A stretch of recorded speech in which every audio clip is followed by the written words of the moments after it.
Guys, welcome to the I Love CVille Show. My name is Jerry Miller. It's good to be with you on a Thursday, live on Facebook and on Instagram with a lot to cover. It is Thursday, December 10th, 15 days from Christmas. It's nuts. We're live in Charlottesville, the Commonwealth, the country, and the world with a lot we're going to cover on the program, including the governor of Virginia, Ralph Northam, doing a press conference today, and the expectation is more restrictions on the very near horizon. An hour and 87 minutes, 90 minutes away from the governor's press conference. We have a porch pirate in Fluvanna County that we need to talk about. Some ding-dong lady is going to porches around Charlottesville and Central Virginia and ripping off people's packages that are sitting on their front steps, spoiling Christmases for children across the Commonwealth and Central Virginia. This porch pirate, I got a little something for you today on the I Love CVille Show. We're going to talk the Charlottesville City Manager timeline as well. We have expectations for when a new CEO of Charlottesville, Virginia will be hired. Folks, it's going to be a long time until we get a boss in City Hall. That story for you on the program. Again, André Xavier, Laura and Anwar Allen, and Jason Krigler. 3 interviews of tremendous proportions on the program today. UVA men's basketball and Tony Bennett have paused all basketball activity, including last night's Michigan State hoops game. Tony Bennett and this team uncertain right now. What's going to happen with COVID? NC State also paused basketball activity, folks. 5,000 plus fans will be allowed in the ACC football championship. Notre Dame and Clemson, 5,240 to be exact. A lot to cover on the program. The lead of the show is a sad one. The lead of the show, Brian Yeagle, what's up, homie? The lead of the program is a sad one.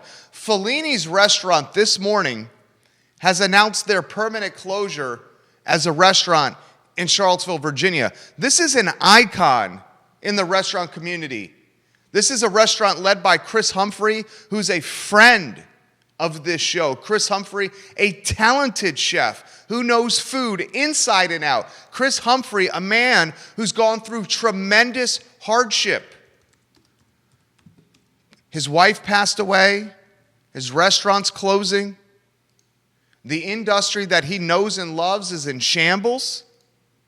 Fellini's an icon of tremendous proportions, no more. Judah Wickhauer is our director. For those that are watching on Facebook, put the photo on screen from Chris Humphrey and Fellini's. Look at the screen. Look at the screen, Facebook. Look at the screen now. This photo says 1,000 sad words. For Instagram Live that's watching, the picture is Chris looking out the window of Fellini's dining room toward Market Street and the parking lot behind Bizou with his shoulders slumped over. Put the picture back on. And I'm going to read you. I am going to read you what Chris Humphrey wrote this morning on Facebook. Friends and family, Fellini's will be closing our doors for the last time on Saturday, December 19th, 2020. This is the hardest decision we have ever had to make. We have tried so hard to stay open to serve you the best Italian dishes made with local ingredients and supporting local farmers. We tried everything. We were part of the World Central Kitchen and Frontline Foods, but their donations dried up. These organizations specifically helped us make it through March and July. We tried doing pop-up lunches and brunches. We were part of Uber Eats and Grubhub.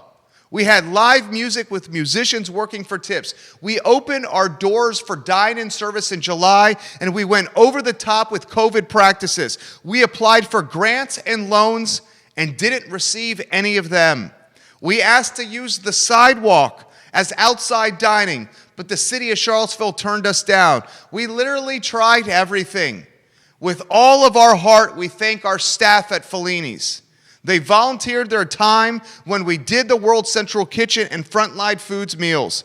They have stuck with us through everything. We also want to thank our regular musicians, Bob, Larry, Sammy, Michael, for coming each week and getting only a few of their tips in their jar to try to keep the music spirit alive. We thank you, our customers, for continuing to provide us with your smiles, late night fun, and enjoying our cuisine all these years. We love you. That's Chris Humphrey, the chef. There's 3 restaurant closures in Charlottesville that, for me personally, I'm curious about you, that have stung more than others. Which restaurant closings in Charlottesville have hurt you the most? The 3 for me, this is number 1, Fellini's. Most hurt and heartache.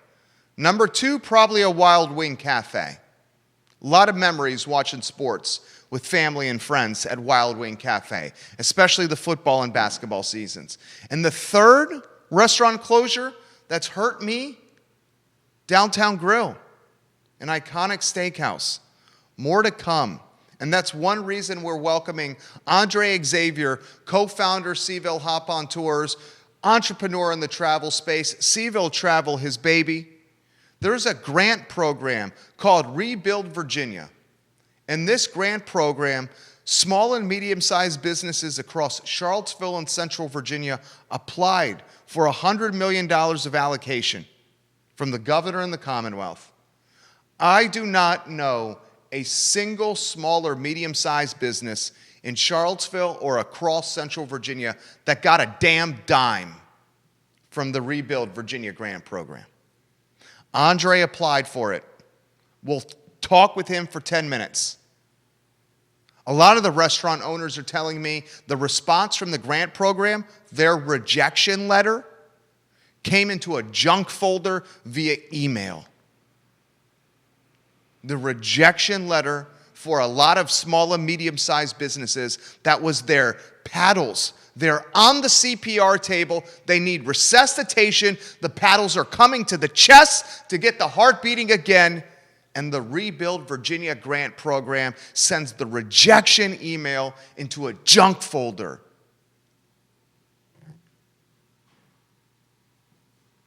André Xavier in 5 minutes. Laura and Anwar Allen in 15. Jason Krigler in 30.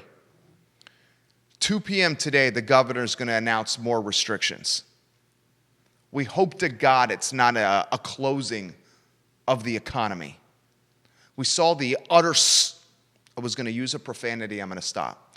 We saw the utter disaster that closing the economy earlier this year became. 40 million Americans out of work. Plus, we still haven't recovered. The expectation is the governor today at 2 is going to diminish or reduce the group gathering capacity limit from 25 to a smaller amount. The expectation is the governor is going to disallow indoor dining. So 24 hours ago, restaurants in this community find out that the Rebuild Virginia grant program yielded I was going to use a profanity, I'm stopping. Yielded jack doo-doo for them. And 24 hours after the grant program yields nothing for the industry that's dying, the governor is about to restrict them even more and potentially drive a nail into the coffin of the brands and restaurants that we love. Thank you, COVID, in 2020.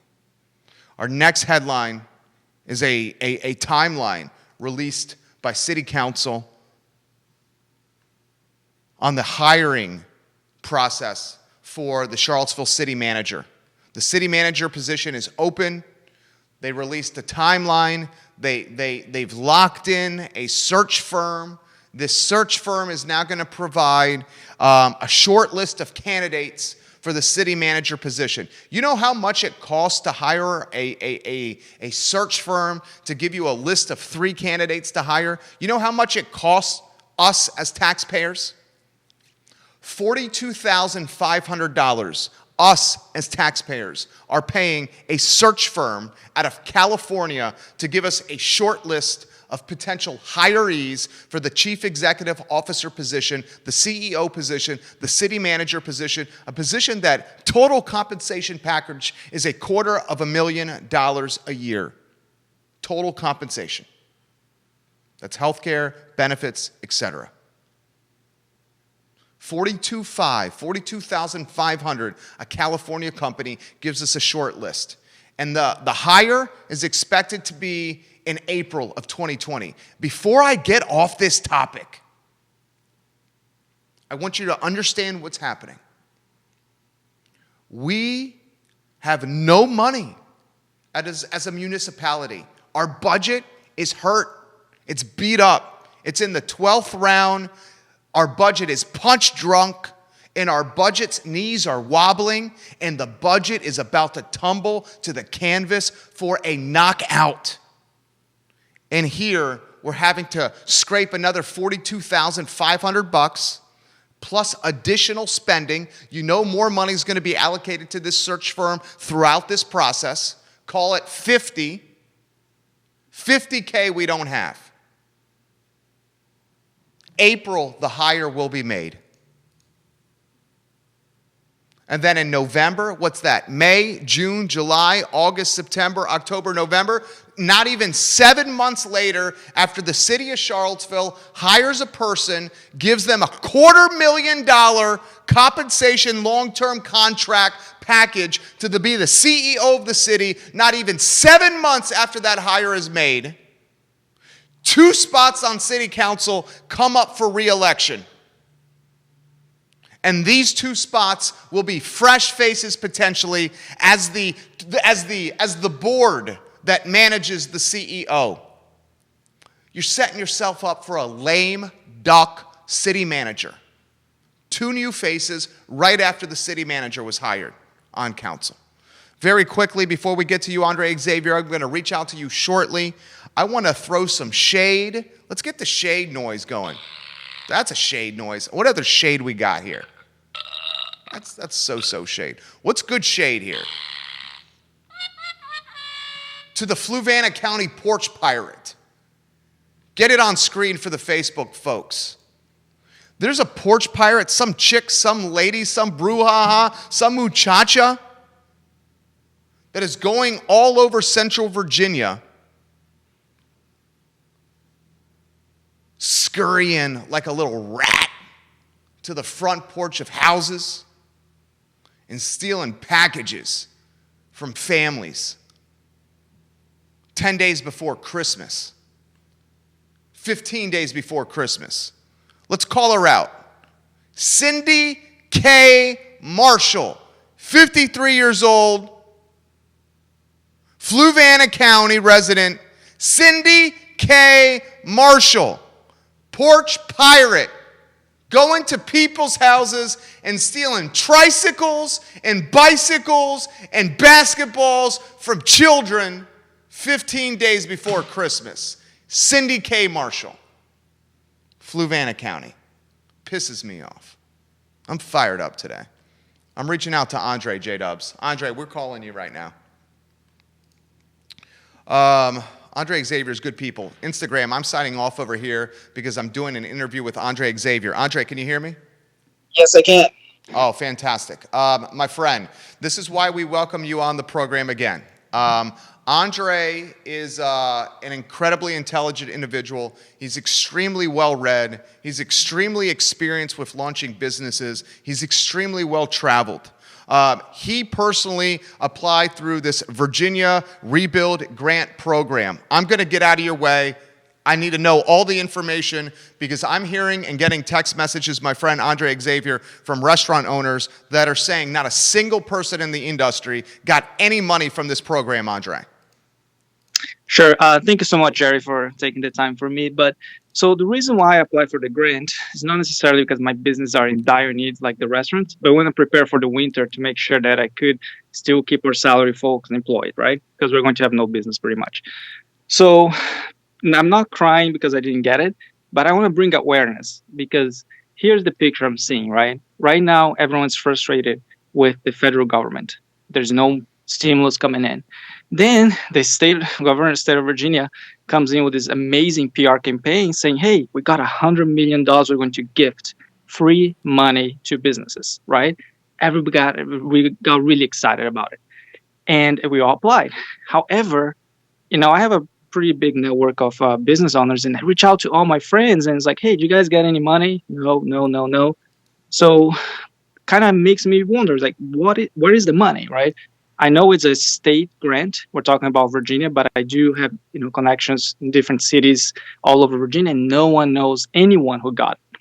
So I'm not saying that the money never existed, but definitely I'm curious to know who received the grant, right? Because the ones who should have received, I still think would be the restaurant industry, right? The restaurant industry is hurting a lot. Like when I heard today that Fellini is closed, man, that really hit hard, because the way I see Fellini's is not only as a restaurant, but also as a cultural point, right? Music. So now a lot of people are not going to have their jobs, but also a lot of people are not going to have music. So the damage goes like beyond just the employees, right? So kind of it's frustrating to know that there is money out there, but it's not getting to the right hands. And I think that's kind of the point of my post, is to bring awareness to people to know that businesses are not getting free money. It's important that we as a community support our local restaurants during the winter, order takeout, order Christmas meals, because they are in desperate need of money. This guy's awesome, André Xavier. Andre, what's left? You followed this closely. Andre, actually, if memory serves correctly, when the first round of business stimulus, the PPP, went around, you guys actually gave it back. So this guy follows this inside and out and knows it well. Is there anything left? Any bags of money, grants left on the horizon, or was this the last one? Well, I mean, as far as I know, that's it, right? We're all waiting on the federal government. But just the thing about the PPP, you're correct.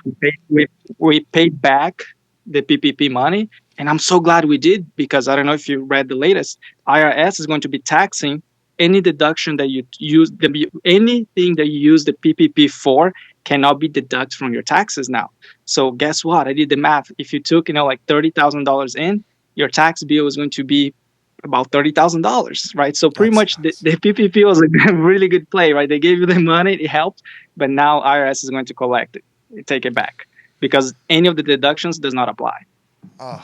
All right, you and I talk about this. Final one, Andre. I really appreciate your time. I'm gonna welcome the restaurant guys on the show next week. We'll also welcome the head of the Virginia Restaurant Lodging and Tourism Association on the show next week. We're gonna talk specifically about that. It's funny, as you and I were connecting via Facebook Messenger, I was hearing from Roy Van Dorn and the other restaurant owners that were literally saying the same stuff Andre was saying.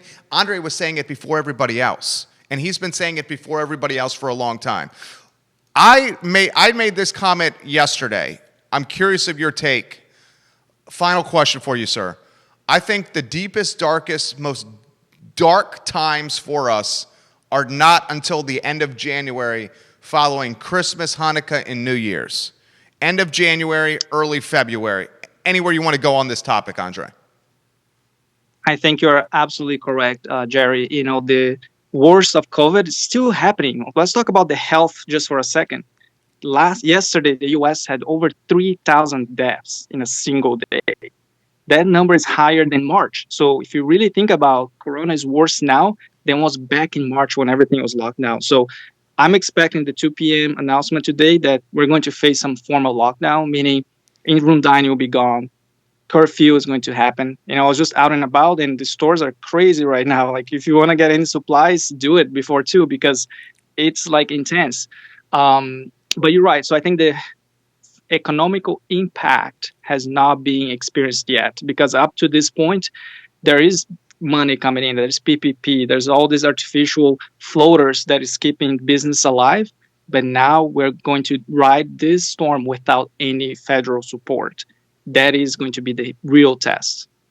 Andre, you are a brilliant business mind, dude. I sincerely and genuinely mean that. You have a good afternoon. You made everybody smarter today. Thank you for joining us on the program. Thank you. You guys take care. Be safe. All right, you too, André. André Xavier. He said before the show, if you're going out for groceries, Costco, and if you're looking to stock up on items, he said it's nuts out there. He says it's absolutely freaking bananas out there right now because the expectation in an hour and 7 minutes is the governor's going to do some kind of crazy stuff. Who knows what this crazy dude is going to do in an hour and in 6 minutes now? Who knows what he's going to do?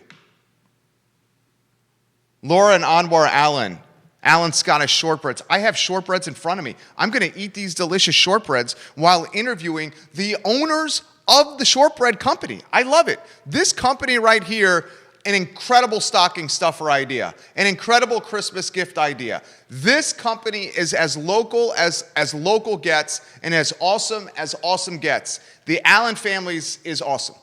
Allen Scottish shortbreads. This is a Christmas gift idea waiting to happen. We'll chat with them in T-minus 2 minutes. J-Dubs, in case we have to rock audio only, make sure we got a photo for the... Okay, thank you, sir. Appreciate you. Still to come, Jason Krigler on the program. Tony Bennett and men's basketball have paused all hoops activity.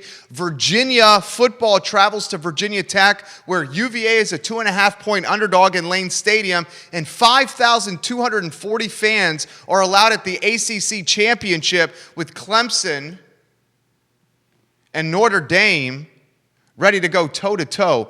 I am freaking terrified that this college basketball season and all the talent we have at the John Paul Jones Arena is not going to materialize from start to finish. I'm telling you right now, Krzyzewski, the Duke head coach, is saying we made a mistake start the season. UVA's paused activity, NC State's paused activity, and every time you go to ESPN.com or turn on SportsCenter, you're seeing another program, college basketball, changing something up.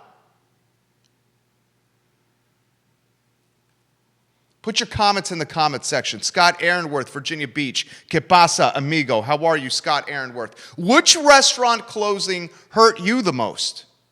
Which one stung the most? Which restaurant closing made you stop, catch your breath, and said, damn, I have a lot of memories there. I have a lot of memories at Fellini's. A lot at Wild Wing Cafe. And I proposed to my wife in front of the downtown grill. The director of the program was hiding in the bushes taking photos of the proposal. You remember that, Judah? I do. Do you know, have you seen the downtown grill recently, Judah? In the entryway to the downtown grill, this is no BS. In the entryway to the downtown grill, which when it was in its heyday and when the downtown grill was popping and when Robert and that crew were running the downtown grill and it was clicking, the downtown grill was the sexy spot, the marquee joint. It was one of the hot spots in town. You want to know what's in the entryway of the downtown grill right now, right when you open the door, right in the little covered area? There's a gentleman that's homeless, that's living in the entryway to the downtown grill. This gentleman that's homeless has gotten very innovative and creative, just like all of us during COVID. And this gentleman has stockpiled, almost like a squirrel getting nuts, getting ready for the winter. And this dude has stockpiled cardboard boxes.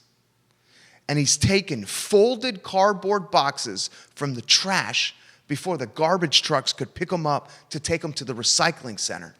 And he's taken those folded boxes and he's constructed them and he's built them into empty cardboard boxes. And he's stacked them almost like a Jenga game, a game of Jenga. And he's built a barricade of cardboard boxes at the entry of the downtown grill. But he's left a little hole amongst the cardboard boxes where he can scurry through, and he crawls through on his knees and his elbows. And that's where he sleeps. He uses the cardboard boxes to barricade himself from the inclement weather, and he sleeps at the doorsteps of the downtown grill. That's COVID. That's COVID. Judah, I'm reaching out to the Allens. I want to see how their business is doing. I love this couple. I got Shortbread in front of us. Anwar was like Santa Claus yesterday. Judah and I were working hard, and Judah, next thing you know, sorry, I actually called Andre. Andre, I didn't mean to call you. I was trying to call Anwar. I apologize. Both your names start with A-N. I got confused right there.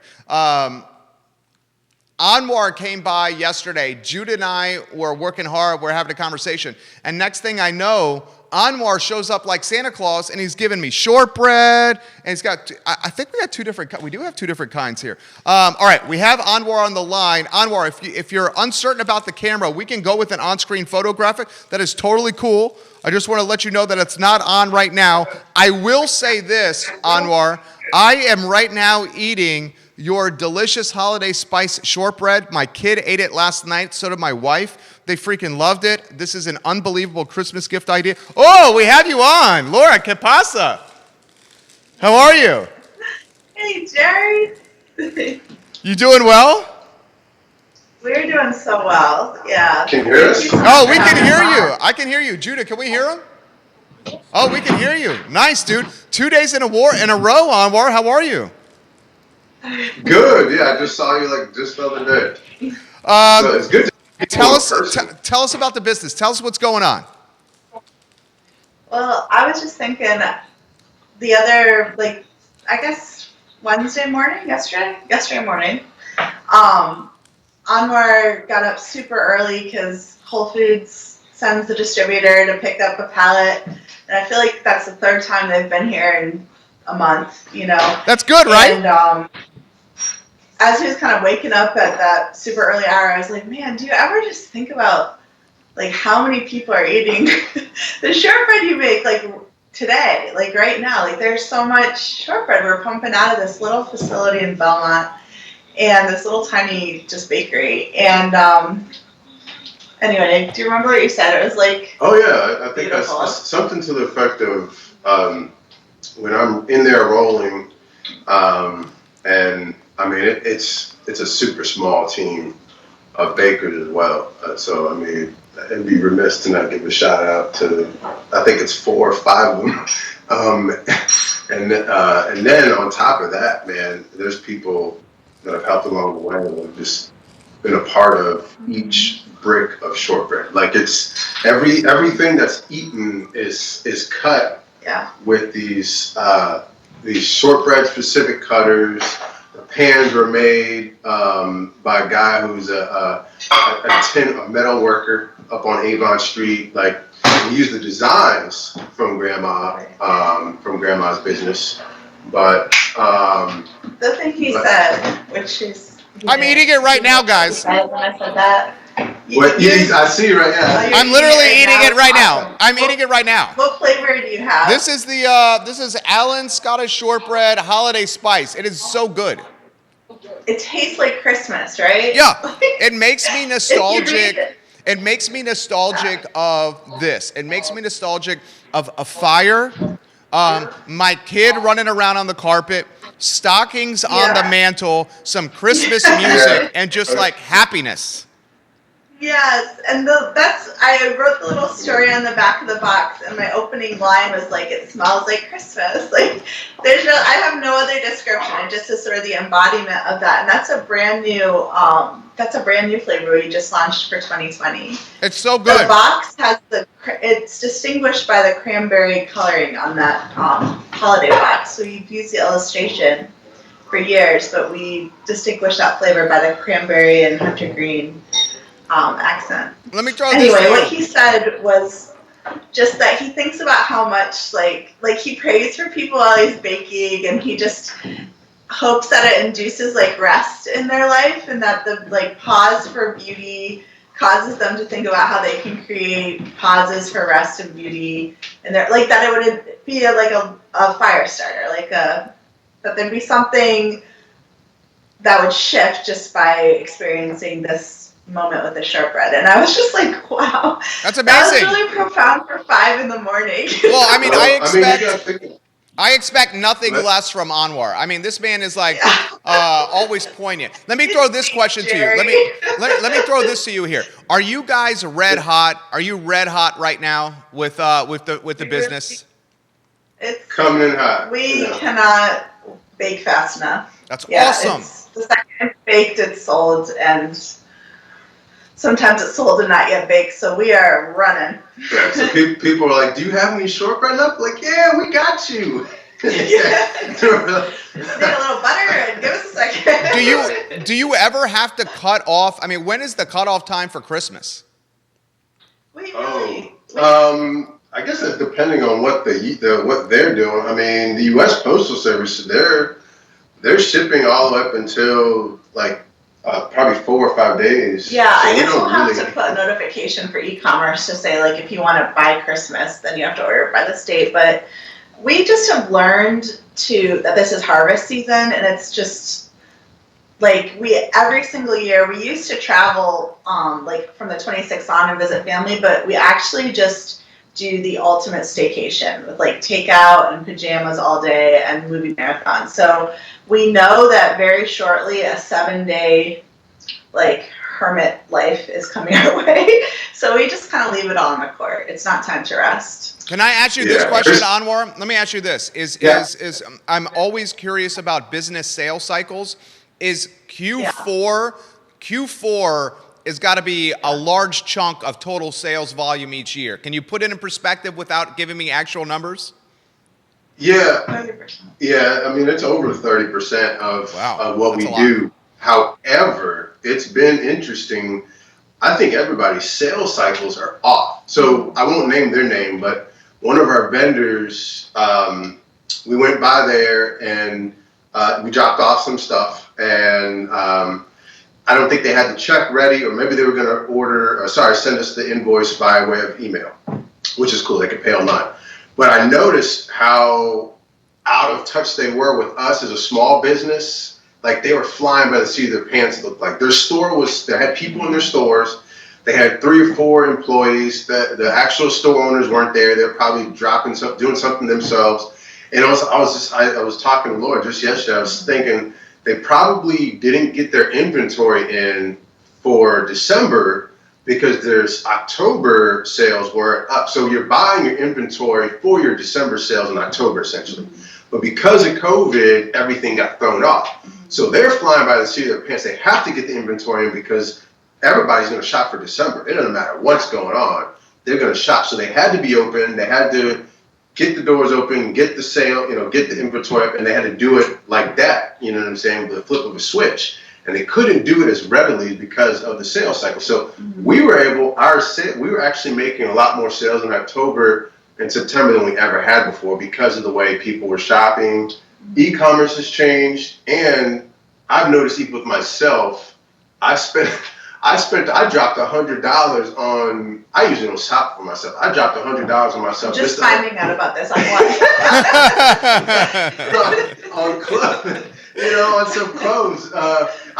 But it was so easy just to click the button, hit the cart, and off you go. PayPal, Amazon, whatever it is, your credit card. That money goes quick if it's all digitized. And so our type of business has actually thrived. Other types of businesses that are more engineered towards the experience, maybe towards the space. Some restaurants closed down that we know of in town. So we've been fortunate enough to be able to have the opportunity to be able to send. Yeah, I was actually really thinking that I'm super grateful that we're Charlottesville based for the first time since we started our company. Like, our first Christmas, we were Charlottesville based. But after that, we were always either up in the Philly area or mostly in the DC area, just because of the vast volume of humans that we could, sell to and support the stores there that were giving us end caps. And so we basically relocated to Alexandria every Christmas. And I was just thinking, I'm actually so thankful that we're here to support our Charlottesville retailers, because they've been hesitant buyers, and so they haven't been placed in there I'll take 20 cases of this and 20 of that. They've been I'll take 3 cases of this, and then they sell out and need something quickly within 24 hours. And so I've been thankful that we've been able to kind of nurture them through the crisis, like nurtured those original accounts that stood by us and built our reputation in the city, and just like kind of walk alongside them through this, as opposed to if we were out of town, it's just harder to be reactionary the way they've been leaning on us to be, you know, because they're selling out they're surprised by the response because they didn't know what to expect themselves. I would say actually it's very proactive. I have to give her a shout out because one thing, and this goes back to the first question about getting the bake, I get to be in my zone and just bake. She actually takes care of getting making the calls, talking to the store owners. So when I show up places with Shortbread, I just get a list. I bake and I drop You're off Santa Shortbread. Claus. So You're Santa Claus. I'm the Shortbread man. I'm the Shortbread guy. Nobody knows my name. Nobody knows who I am. And so it's funny, and they think I work for the company. They don't know, it's a brother making Shortbread. The Black Bunny. They don't even know the story. They're just like, I make sure if I go in after him, I'll be like, did you know that this is my husband? He's the big Black Bunny on the box. And they're like, no way. Like the store owners know, but not always the sales clerks. They're kind of like, I love you guys. I love you guys. This is a show, Judah. These two right here could host a show. You two could host a show on this network. I totally could see it. All right, let me throw this question to you, and I'm gonna get out of your way. I'm gonna get out of your way on this question here. Last question for you here. How about feeling? Do you guys pinch yourself and be like, "Oh my gosh, 2020 hit, a pandemic we've never seen before"? But we had a business set up because you guys are smart and innovative, and you had a business set up e-commerce-wise that could get going. I mean, do you ever think back and reflect and be like, oh my gosh, we're fortunate here. More so lately than ever. I think this morning the conversation was we should be in DC half killing ourselves right now demoing. And I mean, that's hard. It's we would go to collectively 12 Whole Foods in one day because we would go during the demo slots, divide and conquer. One would run to all the other stores, and it was with kids. We worked on Christmas. Children we worked on Christmas. So I can remember probably 3-4 Christmases in a row where we ate Christmas dinner because it was in a Chinese restaurant. Yeah, and just they're the only places that are open. Let me tell you, Whole Foods Hot Bar has the best Thanksgiving if you're on a page. I know all the tricks of how to make it work. Yeah, because this is actually going to be our first or second holiday home in 6 or 7 years. So I just was like, man, I am so thankful that we worked that hard to build this, because what it is right now is just the reward, and we feel really carried and blessed, honestly. It doesn't even add up. Our August exceeded our average Christmas month. Our average sales between November and December already happened in August, and it's just kind of been Yep, and shout out to NBC 29. I mean, and you. And you totally helped. There's been You've cleared a lot of shelves, Jerry. Every step away, there's been little things that have been put before us. Almost little road markers, little breadcrumbs, short breadcrumbs, right? And just along the way, people say, "Oh, you should do e-commerce. You should do e-commerce." Yeah. It just so happen chance. All right, just get it up and going. You know what I'm saying? So it's everything's happened for a reason, and we've kind of fallen into the right spots. And I mean, you probably have the gift. It's entrepreneurial people, I said it before on another show, entrepreneurs, people who take chances are born for this moment of time in history. For this year, you've had to be able to pivot, make things happen, make lemonade out of lemons. And some of them too ripe and some of them too, you know what I'm saying? It's been that year, and there's people that are having to learn that they had that gift. But if there ever was a chance to start a business or do something new or fall into a good situation, this would be it, where you have to take a chance and take a risk. Right. And we took the risk because e-commerce, taking that risk still would have meant that we weren't going to divide our time between Whole Foods and everybody else. So we actually said, okay, our small stores are just as important, and e-commerce is just as important. So let's build it the way it should be, because we actually couldn't go and demo at Whole Foods. That was the big thing. We couldn't be in the stores, so we actually were forced to make this change. To rethink our business. To rethink our rhythms. When you got us off a hamster wheel, honest. Can I give before we sign off, can I give a, by memory, so the best I can, like, name our retailers in Charlottesville that carry it? Yes. If you're in Charlottesville, I would love this to be your first place to buy. Thank you for going to allenscottishshortbread.com for sure. And also know that Market Street Market, Mona Lisa Pasta, Shenandoah Joe's, Happy Cook, Virginia Shop, Foods of All Nations. I'm like driving a car now. Foods of All Nations, Bel Air Market, Ivy, Horsehead, Ivy Nursery. Yeah. Did I leave anybody out? Oh man. Rock Scissors Paper is our newest one. Yep, on the downtown Nice. mall. And we love them all so much. So definitely go support them. They've helped us build this. So support our local retailers. And of course Whole Foods carries it as Amen. well. Hey, you guys are awesome. You guys are awesome. The shortbread is banging. I'm telling you guys, my kid loves the shortbread. It's family. These guys are incredible. I wish you the best. I sincerely love when you come on. I mean, anytime you want to. I sincerely mean that. It's really fun, Jerry. Thank you for having us. We're blessed, again. man. We're blessed. Our pleasure. Thank you, Anwar, for the shortbread. Happy holidays. Hey, man. There's more. I'll bring you some more. Okay. Hey, thank you. I'll eat it. We'll eat it. You guys have a good one. Thank you so much. I love these guys. Love to your life and baby. We will. I will. Allen's Scottish Shortbread. It is so good. And they are so awesome. Oh, I love Charlottesville. I love Charlottesville so much. All right, let me reach out to Jason Krigler, Judah Wickower. A lot we're going to cover with Jason. Thank you, Laura and Anwar. Thank you. Jason's on the line, Judah Wickower. I Love CVille Show. Jason, thank you for joining us. If we can get you to turn on that camera. There we go. We got you. How are you? Yeah, hey, Jerry. There's a little lag here, so let me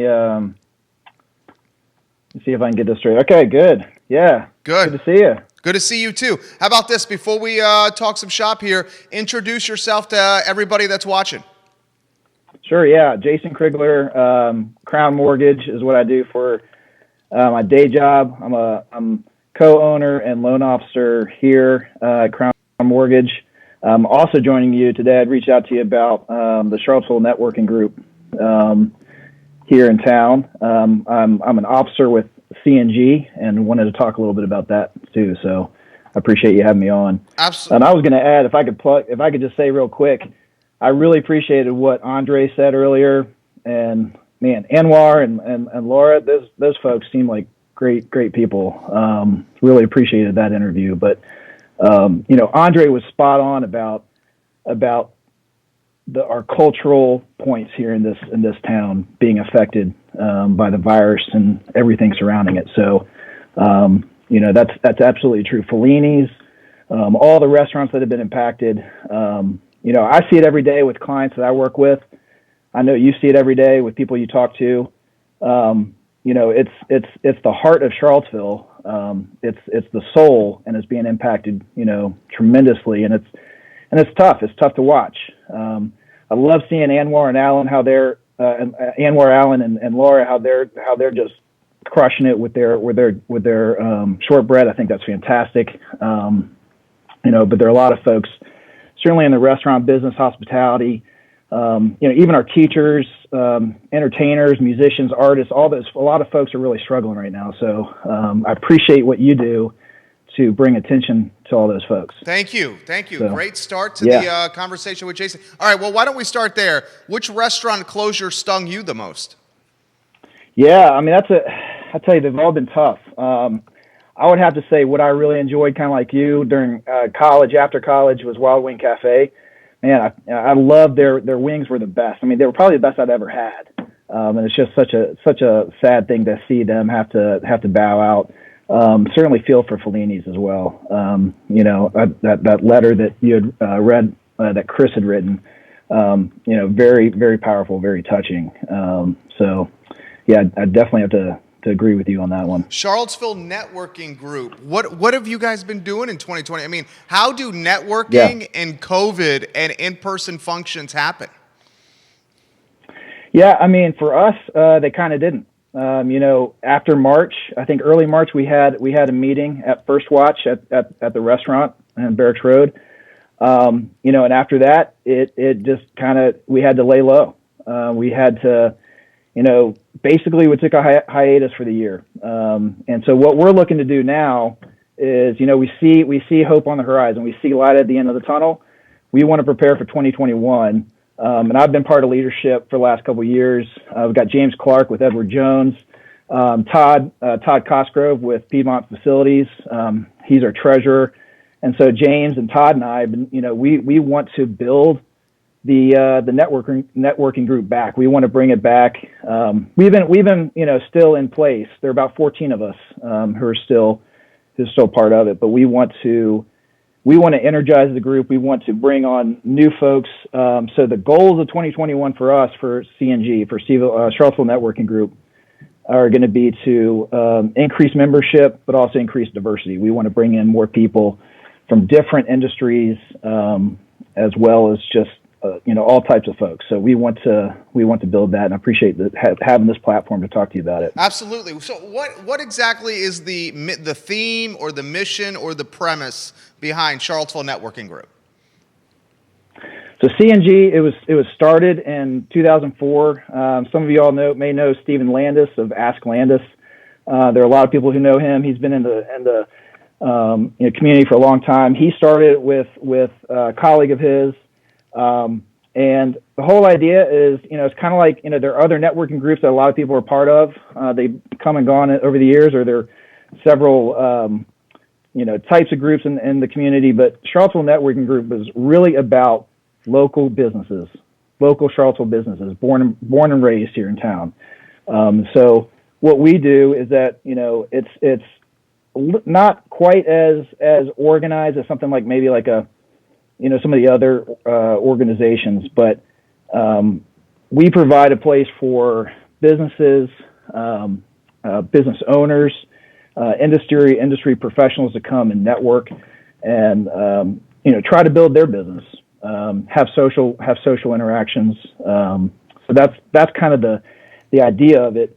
And so that's what we're trying to build CNG back up. We're opening up membership. One of the advantages of CNG is the fact that we are exclusive to each industry. So each industry is represented by one individual or one business. Others may have multiple industries or multiple folks in an industry represented in that group. That's not the way we work. So. Good take. So he's basically saying, guys, if you're in the Charlottesville Networking Group, you own an advertising agency like mine, you'll be the only advertising agency in there. Mortgage broker, mortgage business, he'd be the only mortgage officer in there. You are a smart guy, and you got your pulse on a lot of things. Your mortgage business is on fire, I bet. Is that a safe statement? Yeah, that's definitely a safe statement. I know. I've listened to some of the programs. I know, Keith, what you and Keith do on a weekly basis of providing the insight to the real estate industry. It's fantastic. You guys do a great job. I know he brings on Scott Morris every now and then. Scott talks about the mortgage business. I think all of us are just, honestly, we're swamped. Rates at all-time lows. They've been staying here down, in the basement for a while. And we're very blessed, like all of real estate, we're very blessed to be part of that. I know your business, you guys have gone gangbusters this year, which is just fantastic. The Allens have done great. A lot of the folks that you've had on the program have done really well, and I think we all probably feel a little bit of guilt for the fact that, there's been a disproportionate amount of business for some businesses and not enough for a lot of others. But Jason, let me give you some props. I apologize for interrupting you. That is extremely well said. No. That is extremely well said. I appreciate it. And that is exactly what I feel. That is exactly what I feel. Almost guilt for the success. Yeah, and I think your compassion with people, and I give you props. because you show compassion and empathy with folks on this program. And I tell you, it's really good to see that, because it allows us as community members. I mean, what other platform is there out there that we get to see all these different folks from all these different walks of life and businesses and get to experience what they're going through? And so I hand it to you, Judah, the wizard behind the curtain, doing all this stuff, because what you guys do is fantastic. Thank you. And, mortgages, real estate. And I know Keith would, Keith talks about all the time how, it's just a crazy market out there. I mean, I guess that's what, $6 trillion in federal stimulus can do, to an economy. So it supports some businesses more than it supports others. But, we do make hay while the sun shines. I think that's fair for anybody to do that. But I think in this season, giving back, doing what you can, being thankful, counting your blessings, and giving back to your community members, in any way you can, whether it's, visiting the restaurants that you love, whether it's spending time with, folks as best you can, considering the circumstances, whether it's giving financial aid, financial, emotional, physical aid to people who need it during this time. I mean, this is if there's any time to do it, this is the time. So anyway, I kind of rambled there, but that was good, dude. Yeah. Jason, you're doing a hell of a job. I sincerely mean this. You're very good. I can tell you're a people person, and I can tell you have the gift of human connection. It's obvious even through Skype. I have a couple more questions for you. I'm going to ask this question of everyone that comes on the show. I should have asked Laura and Anwar this question. When the vaccine is available for you, would you take it? Yeah, it's funny. My colleague, Corbin Hargraves, asked me that exact question this morning. And, I said, I don't have any problem. I don't have any idea. I don't have any belief that there's anything negative behind the rollout of the vaccine. And so with that in mind and understanding that there's risk and everything, I think for the good of our families, all I have to say, yes, I would. And what did Corbin say? My wife, Would Corbin take it? He did. We got distracted from that, but I think it sounds like he would. He had just, I guess he was curious about what I would say, but my beautiful, wonderful wife, I got to give a shout out to her, Corey. She's in the healthcare industry, and so we talk a lot about it. And I don't know your personal view on it. I'm kind of curious what you would say. I will take it. I initially, yes, I would. Initially, I was extremely uncertain because of how quickly it was being pushed through. But at this point, I would take it. And I can understand why some folks are uncertain. I can especially understand why folks of color would be uncertain to take this vaccine because of the shady history of medicine in America and how that medicine has been implemented or integrated or tested on people of color first. So I can certainly understand that mindset. But I think I would take it. Can I ask this question? And if you wanna take the fifth or pass, I totally will understand. Is your beautiful better half, is she on the first round this month? She is not. She's kind of an ancillary business related to healthcare. She's over in Augusta County, and so she would not be a recipient of it in the first round. But when it becomes available, I think we would both say, look at each other and say, this is the right decision for us. And I completely agree with you. I think it's not for everybody, and I think it is a personal decision. But honestly, there's a lot riding on it that a majority or a large number of people do take it, and I think that's important. But there's probably plenty of people waiting in line. I don't think there's probably going to be that issue when it comes down to it. I agree 100% with what he said. I agree with this guy is really stepped up with this interview. This has gone even better than I thought it would go. Appreciate Jason. Let me throw this. It was my first time, so no, thank you. You're really good. I sincerely mean this. You're really good. All right, what is your take? Last question. Anywhere you want to go. What is your take on 2021 and how this is going to play out? I mean, I hope it's not like 2020. I know Q1's going to be nasty potentially, but maybe 2, 3, and 4 are hot. What's your take on the year? Yeah. Yeah. So you thinking you're kind of gearing towards economically, financially, Anywhere you want to the go. country, or just kind of anything? Give me a fresh take. I was going to mention, there's a heaviness to this episode. You highlighted it, and I again give you credit for highlighting some of the stuff that goes on. That's not right, or that needs to be, attention brought to that kind of thing. And it's heavy today, with the closures, with obviously Northam's announcement this afternoon. But I think there is, there is a lot of hope for next year. The light at the end of the tunnel is getting brighter and brighter. People see it. We all have to just keep working hard, working through this, the situation as, where we are right now, and get there. It's going to take time. This season it's tough. It's tough for a lot of people. A lot of folks have lost very important people to them this year.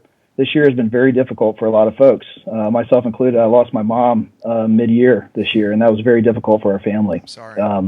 I know people who've lost loved ones to COVID, and it's been very difficult. But there is light at the end of the tunnel.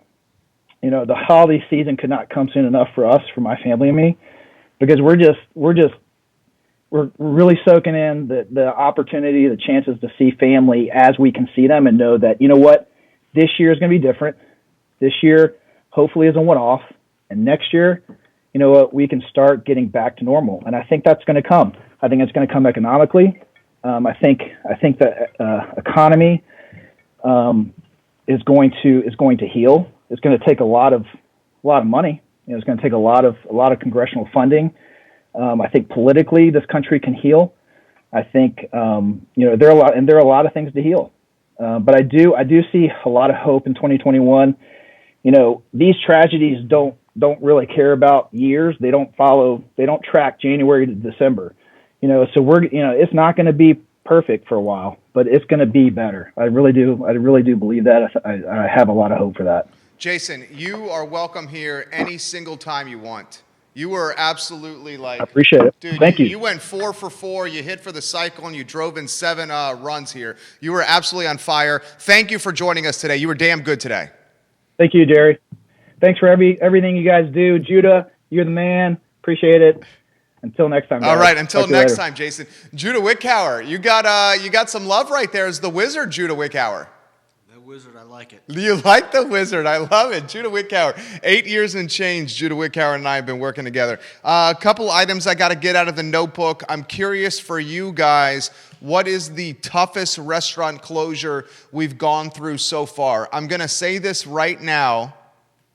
With the Rebuild Virginia grant now behind us and the money now officially completely allocated, my expectation is the following. Are you ready? And please listen closely. Here's what's going to happen with the industry we love, restaurants, for January, February, and March. Are you ready? 2 things. January, February, March, you're going to see many restaurants in Charlottesville and across Central Virginia take a temporary 90-day hiatus. January's a crappy month. February's not much better. March is fairly bleak as well. To survive, to hoard cash and capital, you will see restaurants after Christmas and New Year's close their doors January, February, and March and not open. This will allow the restaurant owners to save a little bit of money on overhead, staff, food, labor, etc., etc., etc. The expectation and the analytical thinking from the restaurateur, Q1 is a crappy quarter. We don't make any money in a good year. Why would we expect to make money during the deepest, darkest days of COVID before the vaccine is ubiquitous and readily available? So the first option you will see materialize, manifest, and become a reality in this industry is option A. Close our doors for 90 days until spring and until the vaccine is everywhere, and reopen then. That will allow us to save money, hoard the little capital we have, and that's how we're going to make it through the deepest, darkest days of COVID. The second option you will see with restaurant owners in this community, now that the Rebuild Virginia grant is passed, is the permanent closure of their respective brands and babies. That's option 2. And with the second option, what you're going to get is heartbreak, heartache, many out-of-work individuals, and years, decades, if not generations, of sweat equity put into a restaurant, then flushed down the toilet because of a pandemic we never saw coming. That's option 2. Now, you will have a few who choose to stay open in January, February, and March. And those few diehards, those few Rambos, those few restaurant owners that have the guts, gumption, courage, and cojones to stay open January, February, and March will be betting and hoping and gambling on cornering the little market that is available during the first quarter and hoping that little market comes to their location for a cold beer, a glass of wine, a cocktail, and some nosh.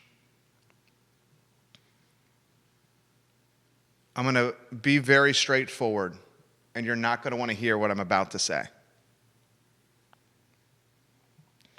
We have a number of very well-recognized restaurants as clients of our advertising agency. And that's what VMV Brands and I Love CVille are. We are an advertising agency.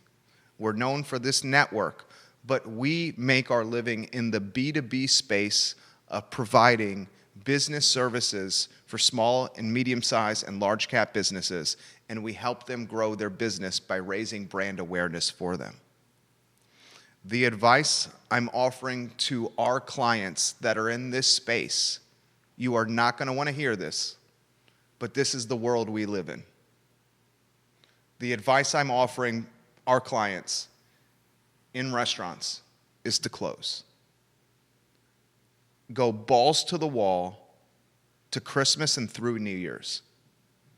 And on the 2nd or 3rd of January, maybe you wait to the national championship in college football, but I don't think you do. I think you do it on the 2nd of January. You close your doors, and you don't open again until March or April 1. I know you don't want to hear that, but that is fiscally, entrepreneurially, strategically, the prudent and smart move. There's going to be very little customers. The deepest, darkest, most scary days of COVID will be at the end of January, following super spreader events, Christmas, Hanukkah, and New Year's.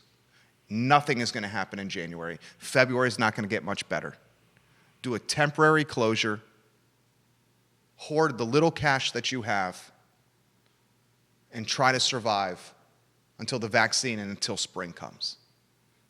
You don't want to hear it. It's the advice I'm giving our clients.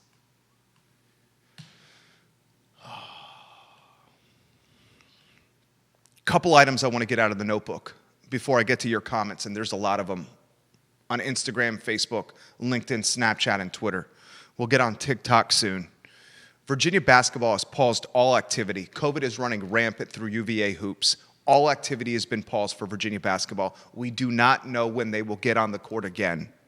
I hope it's the Villanova matchup. Right now, nothing is happening with Tony's team. Virginia football travels to Virginia Tech on Saturday. Kickoff is 8 p.m. on the ACC network. The Hokies are a 2.5-point favorite. If Virginia Tech loses this game, I think it's a 50-50 proposition. Their head football coach, Justin Fuentes, gets fired. If he loses to UVA 2 years in a row after having crappy back-to-back seasons, Justin Fuentes is going to get fired. If UVA football beats Virginia Tech tomorrow, we should congratulate and recognize Bronco Mendenhall because this is as good a coaching job as he's ever done in Charlottesville, Virginia. Lastly, there's 5,240 fans that will be allowed in the ACC Championship on December 19th between the Clemson Tigers and the Notre Dame Fighting Irish. 5,240. I'm going to get to your comments in moments. We'll give love to Ting Fiber Internet, a partner of I Love CVille. They run the show from an internet standpoint. Ting Fiber Internet, you can get the best internet. We use it every day at the best price possible only through this link. And it's ilovecville.ting.com, ilovecville.ting.com. Comments in the comment section, put them in now, and I will read them on air on the I Love CVille show. Judah, you've done a heck of a job today. I sincerely mean that. You've done a heck of a job today. Heck of a job since COVID, dude. A heck of a job since COVID. I sincerely mean that, dude.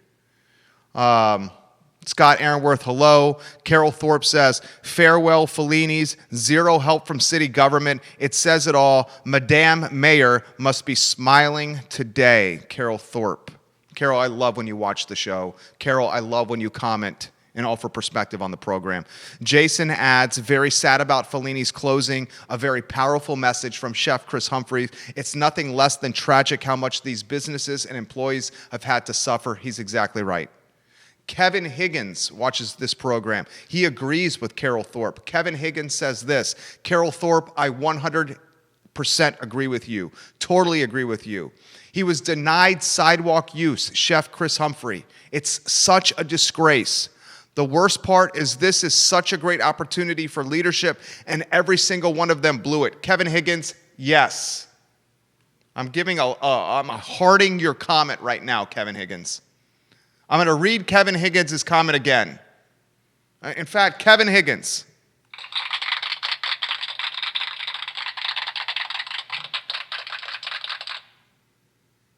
Kevin Higgins says, I totally agree with you, Carol Thorpe. Chef Chris Humphrey was denied sidewalk use to expand his dining room and save his business. It's such a disgrace. The worst part is this is such a great opportunity for leadership, and every single one in leadership blew it. That's how I feel. That's how I feel.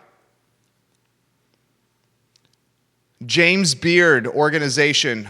Kelly Lewis heard from The Daily Show. Kelly, I will look into that. Thank you for watching the show, KL. André Xavier says, if anyone knows of a business in Virginia that has received any money from the Rebuild Virginia grant, please post it here or message me. Kevin Higgins says, so an accumulation of cardboard boxes are allowed on the mall, but Chris Humphrey wasn't able to have sidewalk dining around the corner. The city is void of any leadership. It's insane. If you're just tuning in, the Downtown Grill, one of the marquee steakhouses in Charlottesville for generations, the front entrance of the Downtown Grill, it's a covered area. It's got a tiled black and white walkway. There's a homeless gentleman that has built a cardboard tent, what is that? 6 by 6 home. 6 feet by 6 feet. The walls are cardboard boxes with a little doorway that he scurries on his elbows and shoulders and wiggles his body into the doorway of the Downtown Grill as the cardboard boxes are walling him inside. Frankly speaking, I'm going to give the homeless gentleman who built the cardboard box house some love. I mean, he's keeping himself warm from inclement weather. Downtown Grill's closed. If you're going to sleep at the doorway of a restaurant, you might as well sleep at the doorway of a $120 a head steakhouse, right? I mean, I ain't sleeping at the foot of a Burger King. I'll sleep at the foot of Downtown Grill, a bone 20 a head steakhouse. So would you, Judah? Sure. Yeah. Is that true? Is that true, Carol? Breaking from TV8 in Richmond. The governor's press conference is in 19 minutes. Is the news already breaking? I'm being told to comment, Carol Thorpe. Is that true? Breaking from TV8 in Richmond, Virginia Governor Ralph Northam will implement a modified stay-at-home order or curfew from midnight to 9 a.m., similar to what North Carolina announced that excludes those going to work or school per sources. Is that true? Can you look that up, Judah? Is that true? Is he doing that? Is that happening right during the show? The announcement's at 2 p.m. TV8 in Richmond? Is that true? Oh my gosh. Are we freaking serious? I'm going to the website too. I'm going to the website. It was posted 9 seconds ago. This is literally breaking news happening during the show. It was posted 9 seconds ago on WRIC.com. I'm going to read it verbatim. Are you ready, Wickhauer? Go for it. According to TV8 News in Richmond, Virginia, Virginia will implement a modified stay-at-home order or statewide curfew from midnight until 5 a.m. All right, so this is midnight until 5 a.m. This is overnight. As part of a new coronavirus restriction expected to be announced by the governor today in 7 minutes, Jesus. In a conference call with top state officials, Northrum's Chief of Staff Clark Mercer said Virginia will have a modified stay-at-home order or curfew from midnight to 5 a.m. that will exclude those going to work or other essential travel, similar to what North Carolina announced. On the call, Mercer said that the limit on social gatherings will go from 25 people to 10, and that masks will be required outdoors if 6 feet of space is not possible. What did he say about restaurants? Additional restrictions for school systems will not be announced today, according to TV8 in Richmond. What do you say about restaurants? I'm reading it. This literally broke a minute ago. All right, so here's what we know so far. According to TV8 in Richmond, the press conference with the governors in 15 minutes, this TV station in Richmond is saying from midnight until 5 a.m. you can't leave your crib. Midnight until 5 a.m. you can't leave your casa unless you're working or you're doing some kind of essential business. What are they afraid of? I don't know. Midnight to 5? Is that when people go out and exchange COVID spit? Is your mic on? Yeah. Turn your mic. Say that. I think that's a good point. Say it again. What exactly are people doing between midnight and 5 a.m. that is when the what do you call it? The transmission of the pandemic, the virus is happening? Is that what you're saying? Why send people home between midnight and 5? I just is there some reason? Does anybody out there know if there is some magic going on after midnight that I'm not aware of? Because I'd like to know. Yeah, because you'd like a piece of that action, wouldn't you, dog? Judah's like, get me involved in that. Dirty, dirty, dirty. That's what Judah's saying. Especially with the bars not being able to serve booze after 10. Like, what the hell's happening between midnight and 5 if the bars can't serve booze after 10 p.m.? Yeah, that's... I mean, they're not chilling at the bars drinking ice water, right? I mean, you know what it is? You know what this is? This is what this is. This is the governor, like, doing something to do something. He's flexing to flex. This is the governor showing that he's got pectorials and a bicep and going like this just to flex, to show off. This doesn't do jack. Take the gatherings from 25 to 10. How is that going to be enforced? How are you enforcing that? If this is right, if this report is right, and this is what actually is happening today, I don't see anything about restaurants, but this doesn't do jack. Scott Aaronworth sent me a text. What's it saying, Scott? Ooh, Scott. The governor will not order a lockdown or shutdown and will not impose any further restrictions on restaurant. TV8 News learned. That just got posted on the feed. Breaking news is happening left and right on this program. So the curfew from midnight to 5 a.m., limit social gatherings to 10, and enforce a new mask mandate is the expectation. It hasn't done anything to restaurants. Restaurants should be, thank you, Governor, for not driving the death nail into the coffin. All right, I'm out of here. Any more comments? Yeah, we got a lot today. Elena Mangione, I feel the same way. Brian Yeagle said Kroger was hopping last night. Brian Yeagle, I love you, B. Yeagle. Brian Yeagle, one of St. Anne's Belfield Academy's most fantastic baseball alumni, Brian Yeagle. Mike Hall says the state treasurer should be able to identify those who receive the grant money. Mike Hall is exactly right. So the people that receive the grant money from the Virginia, Rebuild Virginia Grant Program, that is Freedom of Information Act. You can FOIA that information. You can find out which businesses got the $100 million allocation through the Rebuild Virginia grant through a FOIA request. Jennifer yielded Jack SHIT. I said it for you. Thank you, Jennifer. I'm trying to limit the profanities on this program. I get a friend, her initials are SWR, and she made a really good point that I shouldn't have profanities on the show. And since she said that to me, I've really done a good job of limiting the profanities on the show. Sometimes I just get passionate and get caught up for it. André says to Jason, thank you for the kind words, Jason Krigler. All right, I'm out of here. Guys, tomorrow's show is good. Let me give you a sneak peek on tomorrow's show. Who's from the land trust tomorrow, Judah? Do we know? I think it's just... Is it Susan? Yeah. Susan Steinmart from the Thomas Jefferson Community Land Trust. You know what we're thinking about doing, and it's going to probably happen in February, a 24-hour telethon on the I Love CVille Network to raise $150,000+ for affordable housing. If somehow through this telethon we're able to raise $150,000+, we will be able to build 4 to 6 townhomes by Peloton Station and Dairy Market for people who want to live in the community but can't afford to do so. How cool is that? In February, I'm going to go balls to the wall. I'm going to do a 24-hour bender. I'm going to have Keith Smith sitting shotgun on this 24-hour bender when we're going balls to the wall and doing an all-night stay-upper to raise money for affordable housing in this community. I'm looking forward to it, frankly. So tomorrow, Susan Steinmart from the Land Trust. We're also going to have Patricia Fry. And Quentin Beckham set me up with Patricia Fry.